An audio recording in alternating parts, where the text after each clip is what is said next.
नमस्कार दोस्तों, मैं आप सभी का स्वागत करता हूं आपके अपने प्रतिगिरी कॉमर्स एकेडमी पे। आज से मैं शुरुआत कर आपके वन शॉट सीरीज की, जहां पर हम ये कोशिश कर रहे हैं कि आपके जो बोर्ड एग्जाम की प्रिपरेशन उसमें एक जान डाल सके और आपकी किसी ना किसी तरीके से हम मदद कर सके, ताकि आप अपने प्रिपरेशन के थोड़ा सा और भी ज्यादा आगे बढ़ सको। आज इस वीडियो के माध्यम से मैं आपको इंट्रोडक्शन टू माइक्रो और मैक्रो इकोनॉमिक्स का जो टेंशन है वो मैं दूर करने वाला हूं। साथ ही साथ मैं आपको एक चीज और बता दूं दोस्तों, कि अब मेरी जो अगली वीडियो होगी सेकंड चैप्टर की इकोनॉमिक्स की, वो कब आने वाली है, सारी चीज आप पे डिपेंड करती है। इस वीडियो के लिए मैं जो टारगेट कमेंट दे रहा हूं वो 200 का कमेंट का टारगेट दे रहा हूं। लाइक जो दे रहा हूं मैं 400 का दे रहा हूं, ज्यादा नहीं दे रहा हूं। ठीक है, जितना हो सके उतना वीडियोस के साथ शेयर करो। जिस दिन आपने ये टारगेट कंप्लीट कर उसके दूसरे दिन ही मेरी ये जो वीडियो है सेकंड चैप्टर की वो आ जाएगी। और साथ ही साथ मैं आपको बता दूं, मैं सिर्फ लेक्चर्स नहीं दे रहा हूं, मैं आपको नोट्स भी प्रोवाइड करूंगा। जो नोट्स होंगे इसके वो आपको कहां पे मिलेंगे, मेरा जो एप्लीकेशन है प्रतिगिरी कॉलेज एंड स्कूल का, उसके फ्री मटेरियल सेक्शन में आपको 12th कॉमर्स का सेक्शन दिखेगा। उसमें आपको ये हमारे जो फर्स्ट चैप्टर के जो नोट्स होंगे वो आपको अवेलेबल हो जाएंगे। ठीक है, तो चलिए इस चीज की शुरुआत करते हैं, समझने की कोशिश करते हैं हमारे माइक्रो और मैक्रो इकोनॉमिक्स के बारे में। सबसे पहली चीज जब मैं बात करता हूं माइक्रो और मैक्रो इकोनॉमिक्स की, ये समझ लो जो टर्म माइक्रो ये कौन से वर्ड से डिराइव है, ग्रीक वर्ड माइक्रो से डिराइव है, जिसका मतलब होता है स्मॉल। ठीक है, वहीं जो वर्ड मैक्रो ये कौन से वर्ड से डिराइव है, ग्रीक वर्ड मैक्रोस, जिसका मतलब होता है लार्ज, बड़ा। माइक्रो मतलब छोटा, मैक्रो मतलब बड़ा। माइक्रो मतलब छोटा, मैक्रो मतलब बड़ा। इसके बारे में और डिसाइड और मैं बताने वाला हूं। ठीक है, अभी जो टर्म माइक्रो और मैक्रो ये अब काया कब था, किसने सबसे पहली बार यूज किया था, तो मैं आपको बता दूं, ये जो टर्म माइक्रो और मैक्रो इकोनॉमिक्स है ये सबसे पहले यूज किया गया था आपके नॉर्वेजियन इकोनॉमिस्ट रैग्नार फ्रिश द्वारा, जो कि कौन सी यूनिवर्सिटी से बिलोंग करते थे, आपकी ओस्लो यूनिवर्सिटी से बिलोंग करते थे। और ये जो टर्म था सबसे पहली बार आपके ईयर 1933 में क्या यूज किया गया था। ठीक है, अब समझने की कोशिश करते हैं। अब माइक्रो और मैक्रो होता है क्या, मैं आपको बता दूं। जब कभी भी हम देखो, सबसे पहली चीज मैं माइक्रो के बारे में बात करता हूं। जब कभी भी हम क्या करते हैं, हम एक बार में सिर्फ एक ही चीज के बारे में स्टडी करते हैं, तो उसको हम लोग माइक्रो इकोनॉमिक्स बोलते हैं। जैसे फॉर एग्जांपल ये पूरा रिमोट है, इस रिमोट में मैं जब क्या कर रहा हूं, सिर्फ एक बार में सिर्फ एक बटन के बारे में स्टडी कर रहा हूं, तो ये मेरी माइक्रो इकोनॉमिक्स से स्टडी है। ठीक है, और वहीं जब मैं क्या कर रहा हूं, एक ही बार में पूरे रिमोट को स्टडी कर रहा हूं, तो ये मेरा मैक्रो इकोनॉमिक्स से स्टडी हो गया। जैसे अगर मैं बात करूं, एक स्कूल है, इस स्कूल में मैं सिर्फ एक ही बच्चे के बारे में पढ़ाई कर रहा हूँ, एक स्टडी कर रहा हूँ कि बच्चा कैसा है, स्पोर्ट्स में कितना अच्छा है, पढ़ाई कितना अच्छा करता है, उसका कॉन्फिडेंस कैसा है। तो जब मैं सिर्फ एक पर्टिकुलर पर्सन के बारे में स्टडी कर रहा हूं, तो ये मेरा माइक्रो इकोनॉमिक्स हो गया। वहीं जब मैं क्या कर रहा हूं, पूरे स्कूल में जितने भी बच्चे उन सभी के बारे में एक ही बार में स्टडी कर रहा हूं, तो मेरा क्या हो गया, मैक्रो इकोनॉमिक्स हो गया। समझ में आ गया। सेम चीज है, मेरे सर पे बाल है, इस बाल में अगर मैं बात करूं सारे बालों के बारे में, जब मैं एक ही बार में स्टडी करूंगा तो कौन सा इकोनॉमिक्स होगा, जल्दी बता दो, मैक्रो इकोनॉमिक्स होगा। और वहीं पे जब इन सभी बालों में से सिर्फ मैं एक पर्टिकुलर सिंगल बाल के बारे में स्टडी करूंगा, तो मेरा कौन सा इकोनॉमिक्स होगा, ये माइक्रो इकोनॉमिक्स होगा। अब मुझे कमेंट सेक्शन में आप बताना कि जब मैं क्या कर रहा हूं, ये पूरा कीबोर्ड है, इस कीबोर्ड में से सिर्फ एक ही की के बारे में, एक ही बटन के बारे में स्टडी कर रहा हूं, तो कौन सा इकोनॉमिक्स होगा। और वहीं जब मैं पूरे कीबोर्ड के बारे में स्टडी कर रहा हूं, तो कौन सा इकोनॉमिक्स होगा। प्लीज मुझे कमेंट सेक्शन में कमेंट करके जरूर बता दें। सही बात है। अब यहाँ पे देखो, microeconomics means a small part of a thing. मतलब माइक्रोइकोनॉमिक्स मतलब क्या होता है, किसी भी चीज का एक जो छोटा सा हिस्सा होता है, जब उसकी हम स्टडी करते हैं तो उसको हम लोग माइक्रो इकोनॉमिक्स बोलते हैं। जैसे फॉर एग्जांपल मैंने बोला ये रिमोट है, ये रिमोट एक थिंग है, मतलब एक चीज है, जब इसका एक स्मॉल पार्ट मतलब इसका एक छोटा सा हिस्सा, मतलब उसका एक हिस्सा, मतलब एक शेयर, मतलब एक इंडिविजुअल यूनिट के बारे में जो स्टडी करता है तो उसको हम लोग माइक्रो इकोनॉमिक्स बोलते हैं। यही मैंने बताया आपको, एक रिमोट है, रिमोट के सिर्फ एक बटन के बारे में स्टडी करता है, ये क्या हो गया, मेरा माइक्रो इकोनॉमिक्स हो गया। वही बोला गया यहाँ पे।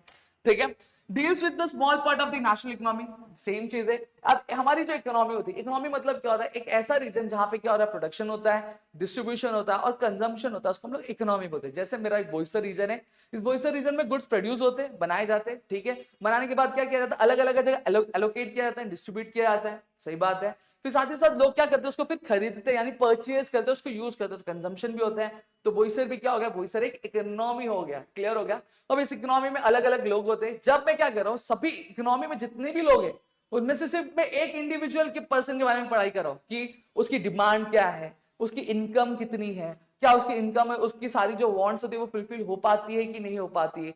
जब मैं क्या करूं, सिर्फ एक पर्टिकुलर पर्सन के बारे में स्टडी करता हूं, मेरा माइक्रो इकोनॉमिक्स हो गया। और वहीं जब मैं सारी इकोनॉमी में जितने भी लोग हैं उन सभी के बारे में स्टडी करता हूं, मेरा मैक्रो इकोनॉमिक्स हो गया। क्लियर हो गया। जैसे studies the economic actions of behaviour of individual unit, वही मैंने बताया। जब हम क्या करें, पूरे मार्केट में जितने भी कंज्यूमर है, उन कंज्यूमर में से सभी कंज्यूमर को नहीं, सिर्फ एक ही कंज्यूमर के बारे में स्टडी करें तो माइक्रो इकोनॉमिक्स है। मार्केट में जितने भी प्रोड्यूसर है उन सभी प्रोड्यूसर में से सिर्फ एक प्रोड्यूसर के बारे में स्टडी करो तो माइक्रो हो गया। और वही मार्केट में जितने भी फर्म्स है, ठीक है, इंडस्ट्री में जितने भी फर्म्स है उन सभी फर्म में से सिर्फ मैं एक फर्म, एक ऑर्गेनाइजेशन में स्टडी कर रहा हूं तो मेरा माइक्रो इकोनॉमिक्स हो गया। मार्केट में जितने भी गुड्स अवेलेबल उन सभी गुड में से सिर्फ मैं एक पर्टिकुलर गुड्स, एक इंडिविजुअल गुड्स के बारे में स्टडी कर रहा हूँ, उसकी प्राइस के बारे में स्टडी कर रहा हूँ, हमारा माइक्रो इकोनॉमिक्स हो गया। क्लियर हो गया? अब डेफिनेशन क्या देखो, according to Maurice Dobb micro economics is in fact a microscopic study of the economy. सही बात है ना? माइक्रोस्कोप में हम क्या करते हैं, जब कभी भी हम माइक्रोस्कोप में एक एलिमेंट डालते हैं या फिर कोई चीज डालते हैं, तो जब हम जूम करते हैं, तो जब जूम करते हैं तो हम उसके एक पर्टिकुलर यूनिट के बारे में पढ़ते हैं, एक इंडिविजुअल एलिमेंट के बारे, एक इंडिविजुअल एटम के बारे में स्टडी करते हैं। तो वही बोला गया कि माइक्रो इकोनॉमिक्स में क्या करता है, माइक्रो इकोनॉमिक्स चीजों को बहुत ज्यादा जूम करके एक पर्टिकुलर चीज को देखता है, एक पर्टिकुलर चीज के बारे में पढ़ाई करता है, उस पर्टिकुलर थिंग में से। समझ में आ गया? ठीक है, स्कोप ऑफ माइक्रो इकोनॉमिक्स। अब माइक्रो इकोनॉमिक्स किस किस चीज के बारे में स्टडी करता है, चलिए देखते हैं। सबसे पहला आता है theory of product pricing. Theory of product pricing मतलब क्या होता है मैं आपको बता दूं। एक पर्टिकुलर कोई भी कमोडिटी है, ठीक है, उस पर्टिकुलर कमोडिटी की प्राइस कैसे डिसाइड होती है, उसके बारे में कौन स्टडी करता है, माइक्रो इकोनॉमिक्स स्टडी करता है। जैसे फॉर एग्जांपल ये जो रिमोट है, इस रिमोट की प्राइस अगर फॉर एग्जांपल 50 है, तो 50 रुपए ये डिराइव कैसे हुआ कि इस रिमोट का जो दाम होना चाहिए वो 50 रुपए होना चाहिए। ये टोटली डिपेंड करता है आपके मार्केट के दो फोर्स, दो चीजों पे डिपेंड करता है, एक होता है डिमांड और एक होता है सप्लाई। डिमांड मतलब एक कंज्यूमर को कितनी रिक्वायरमेंट है, एक कंज्यूमर कितना वांट कर रहा है, ठीक है, उसको हम लोग डिमांड बोलेंगे। आपका सप्लाई मतलब एक जो प्रोड्यूसर जो रिमोट बनाता है वो कितना बेचना चाहता है, ठीक है, उसको हम लोग क्या बोलेंगे, सप्लाई बोलेंगे। ये आपको कुछ नहीं करना, आपको ये लिखना है। थ्योरी ऑफ प्रोडक्ट प्राइसिंग मतलब सीधी सीधी बात है, किसी भी प्रोडक्ट की जो प्राइस होती है वो आपके मार्केट के दो फोर्सेस की वजह से डिटरमाइन होती है, एक होता है आपका डिमांड और एक होता है सप्लाई। समझ में आ गया? अब माइक्रो इकोनॉमिक्स इस पे फोकस करता है, डिमांड एनालिसिस पे फोकस करता है, मतलब इंडिविजुअल कंज्यूमर का बिहेवियर क्या है। और वही अगर मैं बात करूं जो आपका सप्लाई होता है, वो सप्लाई किस पे फोकस करता है, एक इंडिविजुअल प्रोड्यूसर पे फोकस करता है कि इंडिविजुअल प्रोड्यूसर का बिहेवियर क्या है। ठीक है, थियरी ऑफ फैक्टर प्राइसिंग। अब फैक्टर प्राइसिंग मतलब क्या होता है, फैक्टर ऑफ प्रोडक्शन मतलब क्या होता है। हम जब गुड्स प्रोड्यूस करते हैं तो गुड्स प्रोड्यूस करने के लिए हमें बहुत सारी चीजों की जरूरत होती है। लैंड की जरूरत होती है, आपके लेबर की जरूरत होती है, कैपिटल की जरूरत होती है, एंटरप्रेन्योर की जरूरत होती है। अब लैंड, लेबर, कैपिटल और एंटरप्रेन्योर, ये ऐसे चार चीजें, बेसिक चीजें जो आप कभी भी गुड्स या फिर सर्विस प्रोड्यूस करें तो वहां पे आपको जरूरत पड़ती ही पड़ती है। और ये क्या करती है, प्रोडक्शन करने में हेल्प करती है, तो उन्हीं को फैक्टर्स ऑफ प्रोडक्शन बोला जाता है। फैक्टर्स ऑफ प्रोडक्शन मतलब ऐसी कोई भी चीज जो हमें क्या कर रही है, गुड्स या फिर सर्विस प्रोड्यूस करने में हेल्प करती है, उनको हम बोलते हैं फैक्टर्स ऑफ प्रोडक्शन। क्लियर हो गया? अब मुझे एक चीज बताना, ये जो फैक्टर्स ऑफ प्रोडक्शन है क्या हमें फ्री में मिलेंगे? लैंड क्या हमें फ्री में मिल जाएगा? नहीं। लेबर क्या फ्री में आके काम करके देगा? नहीं। कैपिटल क्या हमें ऐसे ही मिल जाएगा? पैसे हमें ऐसे ही मिल जाएंगे, कुछ पे नहीं करना पड़ेगा? करना पड़ेगा। एंटरप्रेन्योरशिप ऐसे ही आ जाएगा, दोस्ती यारी में आ जाएगा? नहीं। तो इन सभी को क्या करना पड़ेगा, पेमेंट करना पड़ेगा। लैंड को क्या देना पड़ेगा, रेंट देना पड़ेगा। लेबर को क्या देना पड़ेगा, लेबर को वेजेस देना पड़ेगा। कैपिटल को क्या देना पड़ेगा, इंटरेस्ट देना पड़ेगा, मतलब ब्याज देना पड़ेगा। सही बात। एंटरप्रेन्योर को क्या देना, प्रॉफिट यानी फायदा देना पड़ेगा। तो यही होता है थियरी ऑफ फैक्टर प्राइसिंग। हमें यही माइक्रो इकोनॉमिक्स हमें हेल्प करता है। अगर लैंड है तो लैंड को रेंट देना है तो कितना देना है, ठीक है। लेबर है तो लेबर को वेजेस देना है तो कितना वेजेस देना है, ठीक है। कैपिटल है तो कैपिटल को इंटरेस्ट देना है तो कितना इंटरेस्ट देना है। और अगर वही एंटरप्रेन्योर तो एंटरप्रेन्योर को प्रॉफिट देना है तो कितना प्रॉफिट देना है। तो ये चीज डिटरमाइन करने में हमें कौन हेल्प करता है, फैक्टर प्राइसिंग। यही बोला है macroeconomic helps to determine the payments और the reward for the land. Land का किसके फॉर्म में, रेंट के फॉर्म में। लेबर का वेजेस के फॉर्म में। कैपिटल का इंटरेस्ट के फॉर्म में। और एंटरप्रेन्योर का प्रॉफिट के फॉर्म में। यही चीज मैंने आपको अभी समझाई, मेरे ख्याल से चीजें क्लियर हो गई होंगी। Theory of economic welfare. Microeconomic focuses on the efficient use of resources. Efficiency is achieved when resources are used in a way that maximize people satisfaction. अब थियोरी ऑफ इकोनॉमिक वेलफेयर हमें क्या कहता है, theory of economic welfare हमें ये कहता है दोस्तों कि हम कैसे, किस तरीके से हमारे जो इकोनॉमी में जो सिटीजन्स रहते हैं, जो लोग रहते हैं, उनको किस तरीके से हम कम से कम दाम में कम से कम दाम में उनकी जो नीड्स होती है, उनकी जो वांट्स होती है, उनको किस तरीके से हम सेटिस्फाई कर सकते हैं, ठीक है। उसी चीज को हम लोग क्या बोलते हैं, थियरी ऑफ इकोनॉमिक वेलफेयर क्या बोलते हैं। अब इसमें तीन कंसेप्ट आते हैं। पहला आता है efficiency in production. Efficiency in production मतलब क्या होता है, हमारे पास जितने भी रिसोर्सेज अवेलेबल होते हैं, उन रिसोर्सेज में से हम कितना ज्यादा से ज्यादा मैक्सिमाइज गुड्स, ज्यादा से ज्यादा प्रोडक्शन करते हैं, उसी को बोलते हैं हम एफिशिएंसी इन प्रोडक्शन बोलते हैं। Producing maximum possible amount of goods and services from the given amount of the resources is known as efficiency in production. मतलब जितने भी रॉ मटेरियल्स अवेलेबल है, उन रॉ मटेरियल में से हम जब ज्यादा से ज्यादा प्रोडक्शन करते हैं और वेस्टेज जो होते हैं वो जीरो होती है, तो उसको हम बोलते हैं एफिशिएंसी इन प्रोडक्शन। फिर आता है एफिशिएंसी इन कंजम्पशन, मतलब जितने भी गुड्स हमने प्रोड्यूस किए, उन गुड्स को हम कुछ इस तरीके से डिस्ट्रीब्यूट करते हैं कि एक इकोनॉमी में जितने भी लोग हैं, उन सभी की जो वांट्स होती है वो सेटिस्फाई हो जाती है, तो उसको हम लोग क्या बोलते हैं, एफिशिएंसी इन कंजम्पशन बोलते हैं। ओवरऑल इकोनॉमिक एफिशिएंसी मतलब क्या होता है, इसको हम थोड़ा सा समझेंगे। जैसे मार्केट में अगर मैं बात करूं, मैं स्मार्टफोन डेवलपर हूं, ठीक है, मैं एक फोन बनाता हूँ, स्मार्टफोन बनाता हूँ, मैं टैबलेट बनाता हूँ। अब जब मैं क्या कर रहा हूँ, मैं मार्केट में देख रहा हूँ कि लोगों की जो ज्यादा रिक्वायरमेंट है वो स्मार्टफोन की नहीं है, वो टैबलेट की है। लोग टैबलेट ज्यादा डिमांड कर रहे हैं, लोगों को टैबलेट ज्यादा चाहिए। ठीक है, अब मैं क्या कर रहा हूँ, मैं पहले मोबाइल बना रहा था, लेकिन अब मैंने देखा कि लोगों को ज्यादा रिक्वायरमेंट किसकी है, टैबलेट की रिक्वायरमेंट, तो मैंने मोबाइल का प्रोडक्शन कम कर दिया, अब मैं टैबलेट की प्रोडक्शन क्या कर दे रहा हूं, बढ़ा दे रहा हूं। इसी चीज को हम लोग क्या बोलते हैं, ओवरऑल इकोनॉमिक एफिशिएंसी। मतलब क्या बोला गया है, it means the production of those goods which are most desired by the people. मतलब जब कभी भी हम क्या करते हैं, हम ऐसे गुड्स प्रोड्यूस करते हैं जो सबसे ज्यादा लोगों द्वारा डिमांड रखे जा रहे हैं, तो उसको हम लोग क्या बोलते हैं, आपका ओवरऑल इकोनॉमिक एफिशिएंसी क्या बोला जाता है। क्लियर हो गया? अब देखेंगे features, study of individual unit. अभी मैंने समझाया कि माइक्रो इकोनॉमिक्स क्या करता है, एक बार में एक ही चीज के बारे में स्टडी करता है, 10 चीजों के बारे में स्टडी करता है, नहीं। देखो यही बोला है, individual firm, individual prices, individual household price theory. अभी हमने देखा कि माइक्रो इकोनॉमिक्स हमें हेल्प करता है क्या, किसी भी प्रोडक्ट की प्राइस डिसाइड करने में, साथ ही साथ उस प्रोडक्ट को बनाने के लिए जो फैक्टर्स ऑफ प्रोडक्शन यूज किए गए उनको कितना पेमेंट देना है वो डिसाइड करने में भी हमें कौन हेल्प करता है, हमें माइक्रो इकोनॉमिक्स हेल्प करता है, इसको प्राइस थ्योरी बोला जाता है। पार्शियल इक्विलिब्रियम, इक्विलिब्रियम मतलब क्या होता है, इक्विलिब्रियम मतलब होता है बैलेंस।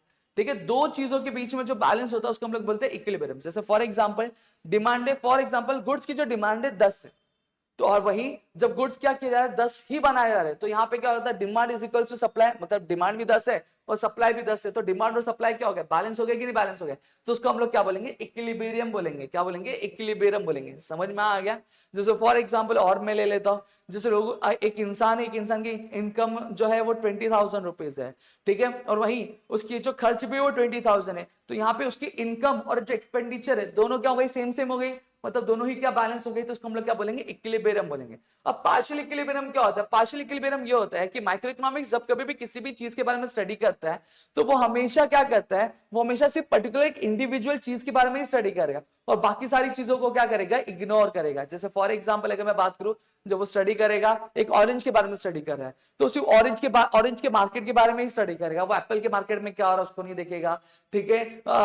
फिर उसके बाद आपका स्वीट लाइम के मार्केट में क्या हो रहा है उसको नहीं देखेगा, ग्रेप्स के मार्केट में क्या हो रहा है उसको नहीं देखेगा। ये क्या करेगा, सिर्फ एक ही चीज को स्टडी करेगा, दैट इज ऑरेंज। ऑरेंज की डिमांड अगर बढ़ रही है, तो सॉरी, ऑरेंज का अगर प्राइस बढ़ रहा है, तो प्राइस बढ़ने की वजह से डिमांड पे क्या असर पड़ रहा है, सप्लाई पे क्या असर पड़ रहा है, इन चीजों के बारे में वो स्टडी क्या करेगा। पार्शियल इक्विलिब्रियम वही है। सबसे पहली चीज, इक्विलिब्रियम क्या होता है, बैलेंस होता है दो फैक्टर्स के बीच में, क्या होता है मैंने समझा दिया। Macroeconomic analysis deals with the partial equilibrium, which analyzes equilibrium position of an individual economic unit. मैंने वही बताया कि फल एक बहुत बड़ी चीज है, उसमें से सिर्फ एक ऑरेंज जो एक इंडिविजुअल यूनिट है, सिर्फ उसके बारे में ही स्टडी करेगा, बाकी किसी चीज के बारे में स्टडी करेगा नहीं, तो उसको हम partial equilibrium based on certain assumption. अब माइक्रो इकोनॉमिक्स हमेशा एक अजम्पशन के साथ स्टार्ट होता है। मैंने बताया कि माइक्रो इकोनॉमिक्स हमेशा एक बार में सिर्फ एक ही चीज के बारे में स्टडी करेगा और बाकी सारी चीजों को क्या अज्यूम करेगा, वो क्या कांस्टेंट है, उसमें किसी भी तरह का चेंज नहीं हो रहा है। जैसे फॉर एग्जांपल अगर ये स्टाइलस है, तो जब मैं स्टाइलस की स्टडी करूंगा तो मैं हमेशा ध्यान रखूंगा, जैसे फॉर एग्जांपल प्राइस को लेकर स्टडी कर रहा हूं, तो मैं ध्यान रखूंगा लोगों की जो इनकम है वो सेम रहेगी, वो चेंज नहीं होने वाली है, पॉपुलेशन है वो बढ़ रही है या कम नहीं हो रही है, ठीक है, गवर्नमेंट की पॉलिसी चेंज नहीं हो रही है। समझ में आ गया? और जितने भी लॉज ऑफ माइक्रो इकोनॉमिक्स में देखोगे हमेशा वो स्टार्ट कैसे होते हैं, अदर थिंग्स रिमेनिंग कांस्टेंट, या फिर अदर थिंग्स बीइंग इक्वल, या फिर अदर थिंग्स बीइंग कांस्टेंट, जिसको हम लोग क्या बोलते हैं, सेट्रिस पैरिबस क्या बोलते हैं, जिसका मतलब वो ये देखेगा जो परफेक्ट कंपटीशन मतलब जहां पे लार्ज नंबर ऑफ बायर्स होते हैं, लार्ज नंबर ऑफ सेलर्स होते हैं, उन दोनों के बिहेवियर में किसी भी तरह का चेंज नहीं हो रहा, वो जैसे पहले थे वो वैसे अभी भी और आगे भी रहेंगे। लेजिस फेयर पॉलिसीज मतलब गवर्नमेंट का जो इंटरवेंशन होता है वो क्या होता है, इस पॉलिसी के थ्रू बहुत ज्यादा कम होता है, तो गवर्नमेंट का इंटरवेंशन ना बहुत ज्यादा बढ़ रहा है ना बहुत ज्यादा कम हो रहा है, जैसे पहले था वैसा ही है, उसमें भी किसी भी तरह का चेंज नहीं हो रहा है। प्योर कैपिटलिज्म मतलब जहां पे रिसोर्सेज जो होते हैं वो प्राइवेट इंडिविजुअल्स के हाथों में रहते हैं, गवर्नमेंट के हाथों में नहीं रहते, तो उसमें भी किसी तरह का चेंज नहीं हो रहा है। और साथ ही साथ ये भी अज्यूम करता है कि जो एम्प्लॉयमेंट है वो एम्प्लॉयमेंट सभी के पास क्या जॉब और नौकरी सभी है, ठीक है, तो ये अज्यूम करते हैं। सीधी सीधी बात है, ये एक सर्टेन अजम्पशन पे बेस्ड होता है क्या, कि आपका जो वो हमेशा एक बार में एक ही चीज को मद्देनजर रखते हुए क्या किसी भी पर्टिकुलर चीज की स्टडी क्या करते हैं। स्लाइसिंग मेथड मैंने अभी बताया। माइक्रो इकोनॉमिक्स जब कभी भी, जैसे फॉर एग्जांपल ये रिमोट है, तो रिमोट के ये पूरे रिमोट को नहीं पढ़ता है, रिमोट के एक टुकड़े के बारे में पढ़ेगा, एक स्लाइस के बारे में पढ़ेगा, समझ में, इसलिए इसको स्लाइसिंग मेथड बोला। जैसे कि एप्पल है तो ये पूरे एप्पल के बारे में नहीं पढ़ेगा, एप्पल को कट करेगा, उसको अलग अलग पार्ट में स्प्लिट करेगा, उस जितने भी पार्ट को स्प्लिट किया उसमें से एक टुकड़े को, एक स्लाइस को उठाएगा और उसको स्टडी करेगा, उसको हम लोग क्या बोलते हैं, माइक्रो इकोनॉमिक्स स्लाइसिंग मेथड क्या बोलते हैं। यूज ऑफ मार्जिनलिज्म प्रिंसिपल, मार्जिन मतलब क्या होता है, एक एक्स्ट्रा यूनिट, अब ये माइक्रो इकोनॉमिक्स स्टडी करता है कि एक एक्स्ट्रा यूनिट ऐड होने की वजह से कंज्यूमर के बिहेवियर में क्या चेंज आता है और प्रोड्यूसर के बिहेवियर में क्या चेंज आता है, उसके बारे में स्टडी करता है। जैसे अगर फॉर एग्जांपल एक जो कंज्यूमर होगा कोई भी चीज को कब तक खरीदेगा, जब तक वो क्या कर रहा है, वो जो चीज है उसकी जो वांट है उसकी सेटिस्फाई करे। जिस टाइम पे अगर कोई पर्टिकुलर चीज एक कंज्यूमर की जो वांट है वो सेटिस्फाई करना बंद कर देता है, तो क्या वो इंसान उस चीज को खरीदेगा? नहीं खरीदेगा। जैसे फॉर एग्जांपल आपने कोल्ड ड्रिंक ली, कोल्ड ड्रिंक का 1 बॉटल पिया, 2 बॉटल पिया, 3 बॉटल पिया, 4 बॉटल पिया, वो 5 बॉटल में बस अब आपका हो गया। मतलब एक एक्स्ट्रा यूनिट और ऐड होने की वजह से, एक एक्स्ट्रा मार्जिन यूनिट और ऐड होने की वजह से अब कंज्यूमर का बिहेवियर चेंज हो गया कि अब उसे कोल्ड ड्रिंक नहीं चाहिए, तो वो क्या उसे वापस खरीदेगा? क्या वापस नहीं खरीदेगा। सेम चीज जो आपका ये होता है प्रोड्यूसर होता है। अब प्रोड्यूसर भी सेम चीज है, अब उसे लग रहा है ये पहले जो स्टाइलिश था ये 20 रुपए बेच रहा था, अब देखा उसने कि 2 रुपया और प्रॉफिट मिल रहा है, तो क्या इसको बेचेगा कि नहीं बेचेगा? बड़ा ऑब्वियसली बेचेगा। अब 2 रुपया और बढ़ गया, 24 रुपया हो गया, तो उसको बेचेगा कि नहीं बेचेगा? बेचेगा। तो यहाँ पे देखो एक एक्स्ट्रा यूनिट ऐड होने की वजह से कंज्यूमर के बिहेवियर में क्या चेंजेस होते हैं, प्रोड्यूसर के बिहेवियर में क्या चेंजेस होते हैं, इसको कौन स्टडी करता है? इसको माइक्रो इकोनॉमिक स्टडी क्या करता है? Analysis of market structure. अब माइक्रो इकोनॉमिक्स जो होता है अलग अलग मार्केट को स्टडी करने की कोशिश कर, जैसे परफेक्ट कंपटीशन हो गया, मोनोपोली हो गया, मोनोपोलिस्टिक कॉम्पिटिशन हो, ओलिगोपोली, लिमिटेड स्कोप। मैंने बताया माइक्रो इकोनॉमिक्स सिर्फ एक बार में एक ही चीज को पढ़ता है, 10 चीजों को पढ़ता नहीं है। तो वो आपके नेशनल इनकम के बारे में नहीं पढ़ता, पॉवर्टी के बारे में नहीं पढ़ सकता, अनएम्प्लॉयमेंट के बारे में नहीं पढ़ सकता, पॉपुलेशन के बारे में नहीं पढ़ सकता, इकोनॉमिक ग्रोथ के बारे में पढ़ नहीं सकता। दोस्तों इतनी चीजें क्लियर हो गई। आई होप सबको यहाँ पे चीजें क्लियर हो गई। अब यहाँ पे अगर मैं बात करूं तो जो माइक्रो इकोनॉमिक्स के ऐड करने क्या है, पैप की स्कूटर में आई लस्सी। पैप की स्कूटर मतलब क्या हो गया? पी से आपका हो गया प्राइस, पी से क्या हो गया आपका? प्राइस थियरी हो गया। फिर आपका अगर मैं बात करूं ए से क्या हो गया? एनालिसिस ऑफ मार्केट स्ट्रक्चर हो गया। फिर वापस पी से अगर मैं बात करूं तो आपका पार्शियल इक्विलिब्रियम हो गया। फिर उसके बाद क्या आता है? स्कूटर। एस से स्लाइसिंग मेथड हो गया। एम से आपका मार्जिनलिज्म प्रिंसिपल हो गया। ए पे अगर मैं बात करूं, A for analysis of market structure हो गया। फिर एल से अगर मैं बात करूं लिमिटेड स्कोप आपका हो गया। मैं तो इस तरीके से आपके लिए मैंने निमोनिक्स भी बना के दिए। अब यहाँ पे देखते हैं इंपॉर्टेंस क्या है। अब हम देखेंगे इंपॉर्टेंस। सबसे पहला जब प्राइस डिटर्मिनेशन, अब हमने यही देखा कि माइक्रो इकोनॉमिक्स हमें हेल्प करता है कि किस तरीके से किसी भी पर्टिकुलर कमोडिटी की जो प्राइस है वो डिटरमाइन की जाती है, पता लगाई जाती है, और साथ ही साथ हमें ये भी हेल्प करता है कि उस गुड्स को बनाने के लिए जो फैक्टर्स यूज किए गए तो उनका जो पेमेंट होता है वो किस तरीके से डिसाइड करना, उसके बारे में भी कौन स्टडी, उसके बाद उसको डिराइव करने में भी कौन हेल्प करता है? और माइक्रो इकोनॉमिक्स हेल्प करता है। तो free market economy, free market economy मतलब क्या होता है कि ऐसी इकोनॉमी होती है जहां पर जो इंडिविजुअल प्रोड्यूसर होता है उसका जो गुड्स होता है, जो गुड्स वो बनाते हैं, उसकी जो प्राइस होती है वो सिर्फ 2 फैक्टर्स की वजह से डिसाइड होती है, एक डिमांड और एक सप्लाई। उसमें उसके प्राइस डिसाइड करने में गवर्नमेंट का कोई भी रोल नहीं रहता, गवर्नमेंट किसी भी तरह से इंटरफेयर नहीं करता है। तो उस तरह की मार्केट को हम लोग क्या बोलते हैं? फ्री मार्केट इकोनॉमी क्या बोलते हैं? क्लियर हो गया? फ्री मार्केट इकोनॉमी मतलब एक ऐसी इकोनॉमी, एक ऐसा मार्केट जहां पे प्रोड्यूसर की जो गुड्स की जो प्राइस होती है उसकी डिमांड और उसकी सप्लाई पे क्या करती है? डिपेंड करती है, ना कि गवर्नमेंट के हेल्प से क्या होती है? प्राइस डिटरमाइन होती है। तो उस तरह के मार्केट को हम लोग क्या बोलते हैं? फ्री मार्केट इकोनॉमी बोलते हैं। और साथ ही साथ इस इकोनॉमी में जो प्रोड्यूसर होता है उसके पास फ्रीडम रहती है कि उसको क्या प्रोड्यूस करना है वो डिसाइड कर सकता है, कैसे प्रोड्यूस करना है वो डिसाइड कर सकता है, और कितना प्रोड्यूस करना है वो भी क्या डिसाइड कर सकता है। फिर फॉरेन ट्रेड। अब माइक्रो इकोनॉमिक्स हमें हेल्प करता है कि किसी भी पर्टिकुलर कमोडिटी का जो प्राइस है वो प्राइस में किस तरीके से इंटरनेशनल मार्केट की वजह से हेल्प कर रहा है। जैसे फॉर एग्जांपल जो टैरिफ रेट है यानी इंपोर्ट ड्यूटी या फिर एक्सपोर्ट ड्यूटी कम या फिर ज्यादा होती है तो उसके प्राइस में किस तरीके से बढ़ोतरी या फिर कमी होती है, जिसकी वजह से उसकी डिमांड और सप्लाई में कितना चेंजेस होता है उसको स्टडी करने में हेल्प करता है। साथ ही साथ 2 अलग अलग कंट्री है तो 2 अलग अलग कंट्री है तो उनकी जो करेंसीज होती है उन करेंसी के वैल्यू क्यों कम होती है और क्यों बढ़ती है, तो उसके पीछे का रीजन क्या होता है उसको स्टडी करने में हमें कौन हेल्प करता है? माइक्रो इकोनॉमिक्स हेल्प करता है। Economic model building. अब इकोनॉमिक मॉडल बिल्डिंग क्या होता है? मॉडल बिल्डिंग क्या होता है? बेसिकली हमारे इकोनॉमी में अलग अलग कॉम्प्लेक्स सिचुएशन आती है, कभी कभी कंडीशंस बहुत ज्यादा खराब होती है। तो इकोनॉमिक मॉडल बिल्डिंग क्या होता है? बेसिकली एक तरह का प्लान होता है। जैसे हम क्या कहते हैं, हम बचपन में ड्राइंग बनाते हैं ना, हमारा फेवरेट घर बनाते हैं या फिर हमारा घर कैसा होना चाहिए वो बनाते, तो वैसे ये इकोनॉमिक मॉडल बिल्डिंग क्या होता है? ये एक ऐसा प्लान होता है जहां पे इकोनॉमी की क्या कंडीशन है उसके बारे में हमें एक आइडिया मिलता है उस प्लान से, तो उसको हम लोग क्या बोलते हैं? इकोनॉमिक मॉडल बिल्डिंग बोलते हैं। अब इससे हमें हेल्प क्या होता है? इससे हमें हेल्प ये होता है कि अभी फिलहाल मार्केट इकोनॉमी का क्या सिचुएशन है, इकोनॉमी में क्या स्थिति चल रही, इकोनॉमी का क्या लेवल चल रहा है वो हमें हेल्प करता है, क्या प्रॉब्लम्स है उसको समझने में हमें हेल्प क्या होती है, किसकी मदद से? इकोनॉमिक वेरिएबल्स यानी क्या हो गया? डिमांड हो गया, सप्लाई हो गया। एक वेरिएबल मतलब ऐसी कोई भी चीज जिसमें चेंजेस होते रहते हैं वो जो कभी भी स्टेबल नहीं होती, तो उसकी मदद से हम क्या समझ सकते हैं? Business decision. अब माइक्रो इकोनॉमिक्स से हेल्प होता है एक बिजनेसमैन को अपने गुड्स एंड सर्विसेज की क्या प्राइस डिसाइड करने में, साथ ही साथ गुड्स एंड सर्विस को बनाने के लिए जो फैक्टर्स ऑफ प्रोडक्शन यूज किए गए उनको उनको कितना पेमेंट देना चाहिए वो भी डिसाइड करने में हेल्प करता है। साथ ही साथ अगर मैं बात करूं तो उसको कितना गुड्स बनाना चाहिए, कितना गुड्स नहीं बनाना चाहिए, ये सारी चीजें भी बनाने में क्या डिसाइड करता है। ठीक है, ये सारी चीजों को भी डिसाइड करने में हेल्प करता है। यूजफुल टू गवर्नमेंट, गवर्नमेंट को अलग अलग पॉलिसीज फ्रेम करने में हेल्प करता है कि टैक्सेशन पॉलिसीज कैसी होनी चाहिए, पब्लिक एक्सपेंडिचर पॉलिसी कैसी होनी चाहिए, प्राइस पॉलिसी कैसी होनी चाहिए। साथ ही साथ गवर्नमेंट को हेल्प करता है कि वो अपने जो गोल्स है वो रीच कर सके।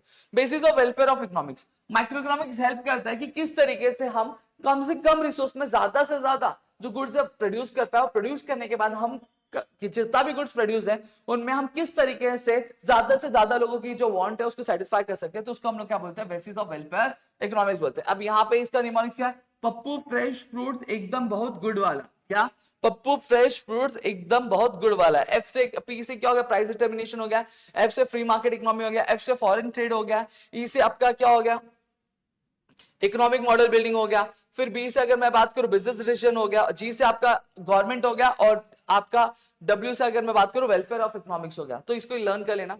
अब मैक्रो इकोनॉमिक्स की बात करते हैं। अब माइक्रो में मैंने मैक्रो के बारे में बता दिया।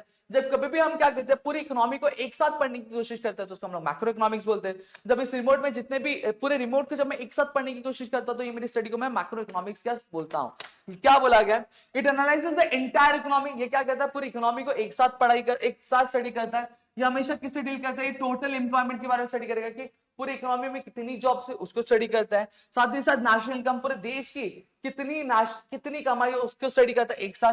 नेशनल आउटपुट पूरे साल भर में, पूरे अकाउंटिंग ईयर में कितना गुड्स एंड सर्विसेज क्या बनाया गया पूरे साल भर में उसको स्टडी करता है। टोटल इन्वेस्टमेंट, पूरे साल भर में कितना इन्वेस्टमेंट किया गया है पूरे देश में उसको स्टडी करता है। ये हमेशा ये क्या स्टडी ऑफ एग्रीगेट्स, एग्रीगेट्स मतलब टोटल, ये कभी भी एक एक चीज को नहीं पढ़ता, ये हमेशा एक साथ पढ़ने की कोशिश करता है, कभी भी एक एक चीज को पढ़ने की कोशिश नहीं करता है। सॉरी दोस्तों, लाइट चली गई थी तो इस वजह से थोड़ा सा आपको एक एडजस्टमेंट देखने मिलेगा। ठीक है, अब स्टार्ट करेंगे हम स्कोप ऑफ मैक्रो इकोनॉमिक्स के बारे में। सबसे पहले क्या आता है, theory of income and employment. Theory of income and employment हमें हेल्प क्या करता है, basically theory of income and employment हमें ये हेल्प करता है समझने में कि जो हमारे देश की जो नेशनल इनकम है वो किस तरीके से कैलकुलेट की जाती है, साथ ही साथ हमारे देश का जो एम्प्लॉयमेंट है उस एम्प्लॉयमेंट को किस तरीके से हम कैलकुलेट करते हैं, और ऐसे क्या रीजन है जिसकी वजह से हमारे देश की जो नेशनल इनकम बढ़ती है या फिर कम होती है। हमारे देश में जो आउटपुट मतलब जो गुड्स और सर्विसेज प्रोड्यूस होते हैं तो कभी ज्यादा क्यों प्रोड्यूस हो जाते हैं और कभी कम होते हैं, तो क्या ऐसे रीजन होते हैं जिसकी वजह से प्रोडक्शन कम हो जाता है। साथ ही साथ एम्प्लॉयमेंट का लेवल, एम्प्लॉयमेंट का लेवल क्या है, एम्प्लॉयमेंट का लेवल बढ़ता है तो क्यों बढ़ता है, अगर कम हो रहा है तो क्यों कम हो रहा है। तो ये सारी चीजें समझने में हमें हेल्प क्या करता है। और साथ ही साथ अगर हमें ये समझना है कि जो एम्प्लॉयमेंट का जो लेवल है वो बढ़ रहा है तो क्यों बढ़ रहा है, अगर कम हो रहा है तो क्यों कम हो रहा है, तो इसके लिए हमें बेसिकली दो थियोरी यानी दो फंक्शन हमें समझने पड़ते हैं। पहला कंजम्पशन फंक्शन और दूसरा है इन्वेस्टमेंट फंक्शन। ये कंजम्पशन फंक्शन और इन्वेस्टमेंट फंक्शन हमें ये समझने में हेल्प करते हैं बेसिकली हमारे इकोनॉमी में एम्प्लॉयमेंट कितना है, एम्प्लॉयमेंट ज्यादा है कम है, अब पिछले साल के कंपैरिजन में कितना है, ये सारी चीजें हम किसकी वजह से समझ सकते हैं, दो चीजों, एक सबसे पहला कंजम्पशन फंक्शन और दूसरा है इन्वेस्टमेंट फंक्शन। कंजम्पशन फंक्शन मतलब क्या होता है, कंजम्पशन फंक्शन मतलब कि हमारे इकोनॉमी में जितने भी लोग हैं वो कितने रुपए क्या खर्च कर रहे अपने इनकम के हिसाब से। जैसे अगर किसी की इनकम अगर 20,000 है तो वो उसकी 20,000 अगर इनकम है तो 20,000 रुपीज में से वो कितना रुपया खर्चा कर रहा है, तो इस चीज को हम लोग क्या बोलते हैं, कंजम्पशन फंक्शन बोलते हैं। इस स्टडी को हम लोग बोलते हैं कंजम्पशन फंक्शन। इन्वेस्टमेंट फंक्शन मतलब क्या होता है, अब हमारे कंट्री में जितने भी बिजनेसेस है वो बिजनेसेस आपके फैक्ट्रीज, आपकी मशीनरी, ठीक है, आपके प्लांट्स पे कितना इन्वेस्ट कर रहे हैं, इस स्टडी को हम लोग क्या बोलते हैं, आपका इन्वेस्टमेंट फंक्शन क्या बोलते हैं। ठीक है, तो यहाँ पे जो कंजम्पशन फंक्शन और इन्वेस्टमेंट फंक्शन हमें हेल्प करते हैं एक एम्प्लॉयमेंट का क्या लेवल चल रहा है हमारी इकोनॉमी में उसको समझने में। फिर उसके बाद अगर हम बात करें तो क्या आता है, theory of general price and level. Theory of general price level क्या करता है, theory of general price level हमें समझने में हेल्प करता है कि हमारे इकोनॉमी में जितने भी गुड्स एंड सर्विसेज प्रोड्यूस की जाती है तो उनकी जो प्राइस है वो किस तरीके से सेट की जाती है, किसी भी पर्टिकुलर गुड्स की जो प्राइस है वो किस तरीके से डिटरमाइन की जाती है उसको समझने में हेल्प करता है। ठीक है, जैसे जनरल प्राइस लेवल क्या होता है, जनरल प्राइस लेवल मतलब हमारी इकोनॉमी है, अब हमारी इकोनॉमी में पूरे साल भर में जितने भी गुड्स एंड सर्विसेज प्रोड्यूस किए गए उसकी जो एवरेज प्राइस होती है उसको हम लोग क्या बोलते हैं, जनरल प्राइस लेवल क्या बोलते हैं। अब ये जो जनरल प्राइस लेवल है किसी ईयर में बहुत ज्यादा बढ़ती है तो क्यों बढ़ती है, अगर किसी ईयर में बहुत ज्यादा कम होती है तो क्यों कम होती है, तो उसके रीजंस भी हमें क्या है समझने में हेल्प करता है आपका theory of general price level and inflation. अब बढ़ता है जब कभी भी गुड्स का प्राइस अगर बढ़ता है मतलब जनरल प्राइस लेवल अगर बढ़ रहा है तो हम उसको क्या बोलते हैं, इन्फ्लेशन बोलते हैं। इन्फ्लेशन मतलब महंगाई। जब कभी मार्केट में जितने भी गुड्स एंड सर्विसेज अगर उसकी प्राइस बढ़ती है तो उसको हम लोग इन्फ्लेशन बोलते हैं। डिफ्लेशन का बोलेंगे जब उन्हीं गुड्स एंड सर्विसेज की क्या होगी, जो प्राइस हो जाएगी कम हो जाएगी, तो उसको हम लोग डिफ्लेशन, जिसको हम लोग मंदी बोलते हैं। Theory of economic growth and development. अब बेसिकली ये थियरी हमें हेल्प क्या करता है, ये थियरी हमें ये समझने में हेल्प करता है अगर कोई कंट्री है, अगर वो कंट्री अगर अंडर डेवलप तो ऐसे क्या रीजन है जिसकी वजह से वो कंट्री अंडर डेवलप है, तो यार कोई कंट्री डेवलप है तो ऐसे क्या रीजन है उसके जो कंट्री है वो बहुत ज्यादा डेवलप है। ठीक है, साथ ही साथ ये हमें समझने में हेल्प करती है ऐसे क्या रीजन है जिसकी वजह से जो कंट्री है वो अंडर डेवलप चल रही है, क्या स्ट्रैटेजीज हमें अपनाना चाहिए, क्या तरीका हमें अपनाना चाहिए कि हम अंडर डेवलपमेंट से निकल के हम डेवलपिंग या फिर डेवलपमेंट के स्टेज पे हम लोग जा सके। ये चीज हमें समझने में कौन हेल्प करता है, theory of economic growth and development. देखो यही बोला है, it consist of a theory of economic growth and development, it plans the causes of under development and poverty, it also suggest strategies for accelerating growth and development. मैंने यही समझा। Macro theory of distribution. अब पूरे साल भर में हम क्या करते हैं, गुड्स एंड सर्विसेज प्रोड्यूस करते हैं। अब पूरे गुड्स एंड सर्विसेज हम प्रोड्यूस करते हैं तो हमारी क्या मिलती है, हमें नेशनल इनकम मिलती है। अब ये जो थियरी है, थियरी हमें समझने में ये हेल्प करता है, ये जो नेशनल इनकम निकल गया तो उस नेशनल इनकम का कितना हिस्सा वेजेस, कितना हिस्सा हमें रेंट में जाएगा, कितना हिस्सा वेजेस में जाएगा, कितना हिस्सा इंटरेस्ट में जा रहा है और कितना हिस्सा प्रॉफिट में जा रहा है, उसको समझने में हमें कौन हेल्प करता है, macro theory of distribution.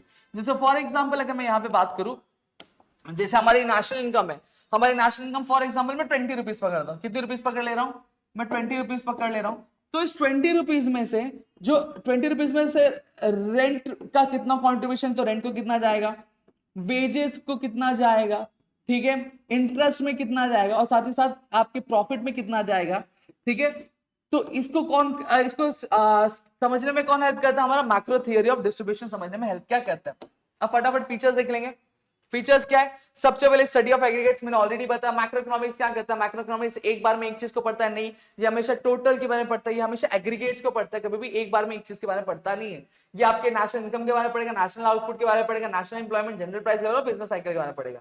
Business cycles मतलब क्या होता है, इन्फ्लेशन और डिफ्लेशन जो होता है, बूम और रिसेशन जो होता है, ठीक है, उसको हम लोग बिजनेस साइकिल बोलते हैं। इनकम थियरी मैंने अभी बताया, जो मैक्रो इकोनॉमी है क्या करता है, मैक्रो इकोनॉमी हेल्प करता है कि पूरे कंट्री की जो इनकम है उसको डिटरमाइन करने के लिए, मतलब नेशनल इनकम को कैसे कैलकुलेट करना है उसको डिटरमाइन करने में हेल्प करता है। देखो क्या बोला है, studies the concept of national income, it different elements and methods of measurement and social accounting. वही बोला गया कि बेसिकली जो देश की नेशनल इनकम क्या उसको समझने में हेल्प करता है, उसके जो अलग अलग एलिमेंट्स होते हैं उसको समझने में हेल्प करता है, और साथ ही साथ उसको किस तरीके से कैलकुलेट करना चाहिए, क्या तरीका हमें अपनाना चाहिए कैलकुलेशन के, उसको भी क्या कैलकुलेट करने में हेल्प क्या करता है।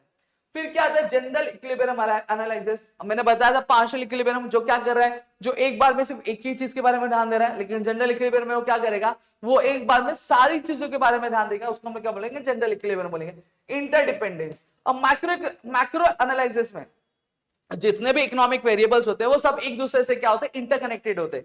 जैसे फॉर एग्जांपल अगर मैं बात करूं, अगर इनकम है, ठीक है, अब लोगों की अगर इनकम बढ़ी यानी कमाई बढ़े, जो कमाई बढ़ेंगे तो मार्केट में जाएंगे गुड्स एंड सर्विसेज ज्यादा प्रोड्यूस करेंगे।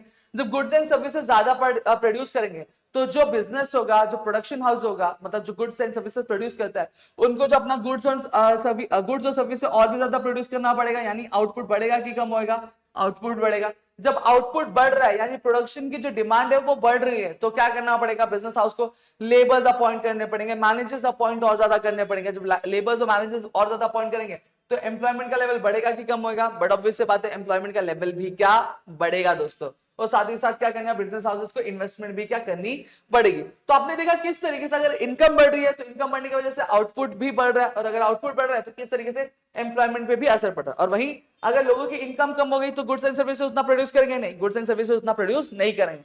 जब गुड्स एंड सर्विसेज प्रोड्यूस नहीं करेंगे तो बिजनेस हाउसेस को फायदा होगा कि नुकसान होगा, बट ऑब्वियसली बात है फायदा नहीं होगा, नुकसान होगा। जब नुकसान होगा तो एम्प्लॉयज को क्या करेंगे, अनहायर करेंगे, मतलब उनको जॉब से क्या निकालने की शुरुआत क्या करेंगे। लंपिंग मेथड क्या होता है, अभी जो बिजनेस होता, अभी जो माइक्रो इकोनॉमिक्स क्या करता है, कभी भी एक बार में एक चीज को पढ़ता है नहीं, वो हमेशा क्या करता है, हमेशा हर एक चीज को क्या करता है, एक साथ पढ़ने की कोशिश करता है। इसको हम लोग क्या बोलते हैं, लंपिंग मेथड। समझ में आ गया? वो कभी भी किसी भी चीज का एक हिस्सा नहीं पढ़ता, वो पूरी की पूरी चीज को क्या पढ़ने की कोशिश करता है। Growth model, it studies the various factors that contribute to economic growth and development. It also use it is useful in developing growth models. Growth models basically यही होते हैं कि बेसिकली समझने में हमें हेल्प करता है ऐसी क्या क्या चीजें जो क्या करती है, इकोनॉमिक ग्रोथ या फिर डेवलपमेंट करने में क्या हेल्प करती है। ठीक है, ऐसी कौन सी चीजें जिसकी वजह से इकोनॉमिक ग्रोथ या फिर डेवलपमेंट कम या फिर ज्यादा होती है, उसको समझने में हेल्प करता है। जनरल प्राइस लेवल, मैंने अभी बताया, हमारी इकोनॉमी में पूरे साल भर में जितने भी गुड्स एंड सर्विसेज प्रोड्यूस हो रहे हैं, उन सभी गुड्स एंड सर्विसेज की जो एवरेज प्राइस होती है उसको हम लोग क्या बोलते हैं, जनरल प्राइस लेवल बोलते हैं। ठीक है, तो ये डिटरमाइन करने में हेल्प करता है, मैक्रो इकोनॉमिक्स करता है।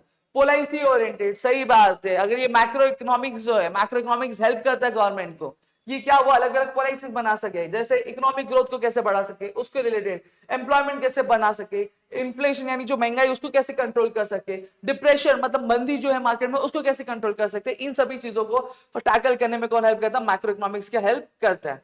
फंक्शनिंग ऑफ इकोनॉमी, अब इंपॉर्टेंस क्या है, बेसिकली मैक्रो इकोनॉमिक्स हमें एक आइडिया देता है कि एक इकोनॉमिक सिस्टम जो है, इकोनॉमिक सिस्टम जो होता है पर्टिकुलर कंट्री का, वो कैसे काम करता है। ठीक है, वो कैसे वर्क करता है उसको समझने में हेल्प करता है। साथ ही साथ अगर मैं बात करूं तो ये हमें ये भी हेल्प करता है कि किस तरीके से जो डिमांड होता है, जो सप्लाई मतलब जो एग्रीगेट वेरिएबल्स होते हैं, जो डिमांड होता है, सप्लाई होता है, उनके वजह से आपकी इकोनॉमी में क्या चेंजेस हमें देखने मिलते हैं, तो उसको समझने में भी कौन हेल्प करता है, मैक्रो इकोनॉमिक्स हेल्प करता है। इकोनॉमिक फ्लक्चुएशंस, जैसे अगर मैं बात करूं, मैंने अभी बताया कि इकोनॉमिक फ्लक्चुएशन मतलब अगर हमारी इकोनॉमी है तो हमारी इकोनॉमी में अगर लोगों की इनकम बढ़ रही है तो क्यों बढ़ रही है, कम हो रही तो क्यों कम हो रही है, अगर इनकम बढ़ रही है तो उसकी वजह से आउटपुट कैसे बढ़ रहा है, अगर आउटपुट बढ़ रहा है तो उसकी वजह से एम्प्लॉयमेंट किस तरीके से बढ़ेगी। तो इन सभी चीजों को क्या समझने में क्या हेल्प कौन करता है, आपका मैक्रो इकोनॉमिक्स हेल्प करता है। और साथ ही साथ अगर चीजें अगर अनफेवरेबल हो रही है तो उसको कंट्रोल करने में भी क्या हमें ये हेल्प करता है। नेशनल इनकम मैंने ऑलरेडी बताया। अब मैक्रो इकोनॉमिक्स क्या करता है, macro economics basically national income को क्या कैलकुलेट करता है, जहां पे वो ये कोशिश करता है कि बेसिकली आपके जो नेशनल इनकम को कैसे कैलकुलेट करना चाहिए, ठीक है, क्या क्या चीजें हमें यूज करनी चाहिए, कौन सा मेथड हमें अपनाना चाहिए, तो इस चीज को भी कैलकुलेट करने में हेल्प करता है। अब देखो नेशनल इनकम कैलकुलेट करना बहुत ज्यादा इंपॉर्टेंट हो जाता है, क्यों, देखो नेशनल इनकम से हमें पता चलता है कि जो हमारी कंट्री है वो हमारी कंट्री की सिचुएशन क्या है। ठीक है, अगर हम नेशनल इनकम कैलकुलेट ही नहीं करेंगे तो हमें हमारी कंट्री की सिचुएशन क्या वो पता चलेगी, नहीं पता चलेगी। तो अगर नहीं पता चलेगी तो हम हमारी कंट्री के लिए क्या सही पॉलिसीज होंगी, क्या सही रेगुलेशंस होंगे, वो पता कर पाएंगे क्या, वो कभी भी पता नहीं कर पाएंगे दोस्तों। क्लियर हो गया। फिर आता है इकोनॉमिक डेवलपमेंट। अब जो एडवांस मैक्रो इकोनॉमिक्स की स्टडी होती है वो हमें हेल्प करती है कि किस तरीके से हम हमारी कंट्री से पॉवर्टी हटा सकते हैं। साथ ही साथ अगर मैं बात करूं लोगों के बीच में जो इनकम और जो वेल्थ का डिफरेंस है उसको कैसे कम कर सकते हैं, साथ ही साथ लोगों की जो स्टैंडर्ड ऑफ लिविंग है वो कैसे हम बढ़ा सकते हैं, ये भी हमें मैक्रो इकोनॉमिक्स हेल्प करता है। परफॉर्मेंस ऑफ एन इकोनॉमी, अब मैं क्या कर रहा हूं, मैं नेशनल इनकम कैलकुलेट कर रहा हूं, मैंने फर्स्ट ईयर का कैलकुलेट किया, सेकंड ईयर का कैलकुलेट किया, थर्ड ईयर का कैलकुलेट किया। फर्स्ट ईयर में नेशनल इनकम सबसे ज्यादा था, फिर सेकंड ईयर में कम हो गया, थर्ड ईयर में और भी ज्यादा कम हो गया। अब इससे मुझे पता क्या चल रहा है, इससे मुझे ये पता चल रहा है कि मेरी कंट्री की जो इकोनॉमिक कंडीशन है वो क्या होती जा रही है, वो बहुत ज्यादा खराब होती जा रही है, बैड होती जा रही है। तो इससे मुझे क्या आइडिया आएगा, इससे मुझे ये आइडिया है कि मुझे मेरी कंट्री के लिए क्या फेवरेबल पॉलिसीज है, किस तरह की पॉलिसीज मुझे बनानी चाहिए, क्या एक्शन मुझे लेना चाहिए, और साथ ही साथ मुझे क्या अलर्ट हो जाना चाहिए। तो ये भी हमें चेक करने में कौन हेल्प करता है, हमें मैक्रो इकोनॉमिक्स हेल्प करता है। यही बोला है, national income estimates are used to measure the performance and income over the time by comparing the production of goods and services in one period with that of the other period। मैंने ये किया, फिर पहले साल का compare करके दूसरे साल का बताया, दूसरे साल का, फिर तीसरे साल का, फिर कंडीशन क्या वो मैंने चीज आपको बताई।